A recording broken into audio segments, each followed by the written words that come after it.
a su faire du développement des infrastructures le socle de la relance économique et du développement du pays. Routes, hôpitaux,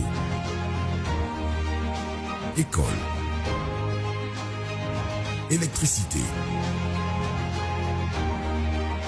eau potable, port maritime et port sec, réseau de télécommunications, infrastructures sportives ultra-modernes, alliant esthétique et performance, tout un pays se transforme jour après jour, tout un pays se développe, main dans la main. Avec le gouvernement, ce sont des milliers d'Ivoiriennes et d'Ivoiriens qui apportent pierre après pierre leur sueur à la construction de l'édifice. Avec détermination, conviction et foi, du nord au sud, de l'ouest à l'est, tout le pays est en chantier pour la plus grande fierté de ses populations. Le président de la République, Alassane Ouattara, et son gouvernement se sont engagés à placer l'Ivoirien au cœur de l'action gouvernementale.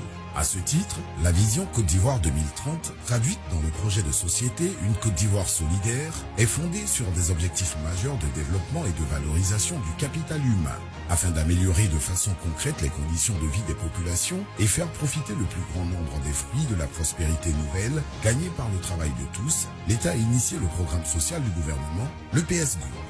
La deuxième phase de ce programme, le PSGOV 2, est conçue autour de 5 axes majeurs.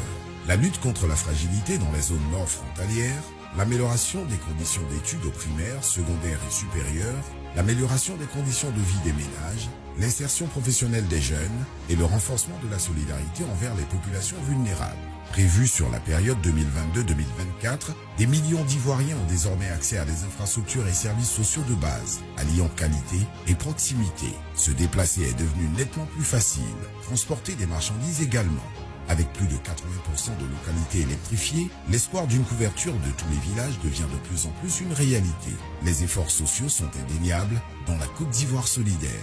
Dans le même temps, le gouvernement, aux côtés du secteur privé, agit pour toujours améliorer le climat des affaires dans le pays, assurer la transformation structurelle de notre économie, tout en luttant contre toute forme de corruption. De nouvelles zones industrielles se créent. La politique de transformation des matières premières se concrétise chaque jour. Le secteur privé national est devenu un vrai partenaire du gouvernement, en modernisant notre agriculture pour assurer notre souveraineté alimentaire et lutter contre la vie chère, en développant la transformation locale de toutes les richesses agricoles, en développant notre industrie dans une dizaine de filières stratégiques, en soutenant nos futurs champions nationaux avec le programme Pépite et toutes nos PME, avec le lancement prochain du GUD, en faisant tout, chaque jour, pour créer des centaines de milliers d'emplois pour nos femmes et notre jeunesse.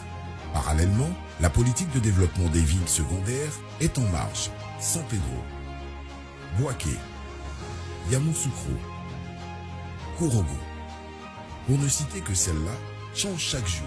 Comme l'a promis le président de la République, elle bénéficie d'infrastructures et d'activités qui en feront d'ici 2025 de vraies mégalopoles qui offriront aux habitants ce qu'ils peuvent attendre d'une ville. Le tout Abidjan est derrière nous. Tous ces chantiers sont le reflet d'un pays dynamique, d'une nation en progrès, d'un peuple qui bâtit autour de la Côte d'Ivoire de demain, des hommes et des femmes, ensemble et toujours au travail.